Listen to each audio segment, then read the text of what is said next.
Hey, we're at the Tougaloo-Rainbow Garden today. Happy New Year, it's the first of the year. We've been having a little bit of a tradition this past couple of years where we plant peas on the first. And once again, we're here today, it's a beautiful day. You would think planting on the first is cold. That's true, it usually is a bit colder than that. It's about 67 degrees, 68, 69, something like that. So we're gonna plant these peas. Being that it's gonna freeze in a couple of nights, we're gonna actually plant these at two different depths. So if one comes up and it gets popped by the freeze, then the other one will be a little bit deeper and it can come up later. We are not going to fertilize these beds because we're using the peas also as nitrogen fertilizer. I got my kids here today, they're going to help us plant them. So we're going to plant them at about 3 inches and then at 6 inches. So some good ways to do that are rulers. We're just going to put them in on different rows and I'm going to show them. You show me. You, Skylar and Kaya. Not me. That's you. Not me. That's Skylar. I want y'all to plant them in shallow depth, about as deep as your thumb. What's this one? Come down here, and y'all do the shallow on the outside. So just put them in the ground and barely push them in, okay? Now go about every foot. So we're using a stick. It's about 6 inches apart, 6 inches long, so that's about 6 inches apart. And you just lay the ruler and the children plant there at the next. And then I'm going to come behind right here on the other side, pushing them in to about 6 inches, a little bit deeper. Another good thing to do this time of year is to rake up all those leaves in the yard. It makes good mulch, and we've got a nice composter here where we'll be putting the leaves in and we can make good soil out of it. So when you rake up your leaves, you can use these big contractor bags that are heavy duty and can be used over and over again, and you can fill up these bags with your leaves and haul them to your composter.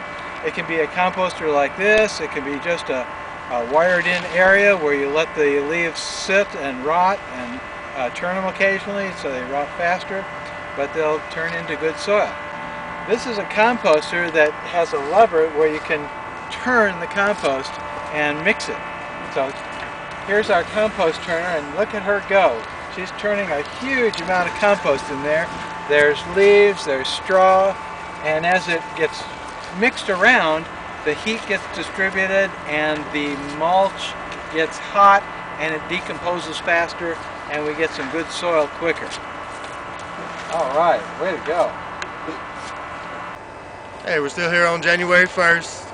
We're going to do one more activity today where we take soil samples. It's a good time, kind of beginning of the year, get you started off right. So I take Ziploc bags and actually take them up to the extension agent's office, fill it out, send it off. We've used this we state in the past. So you want to get down at least 6 to 12 inches with your soil sample. So get your good shovel, dig down in there, and then pull off the bottom of your shovel. At our garden we have 2 fields to designate. So we have field 1, which is behind me here and behind me, and then we'll take samples from field 2 and keep them separated. But we do take samples from different places all over the different fields. So we'll take a small amount.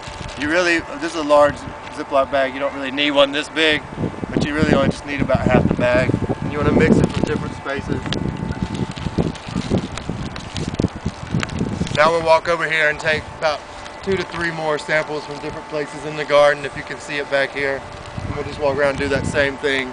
I usually do it about 4 times each bag. Now that's a lot of soil, but when you shake up the bag, it gets kind of together. We send that off and then they send us back and tells us exactly what we need to add fertilization-wise, where we might be deficient. You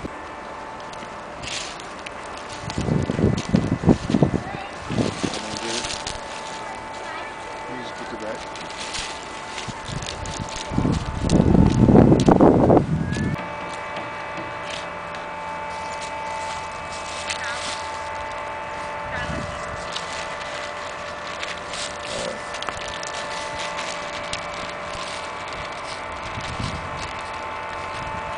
Take one more.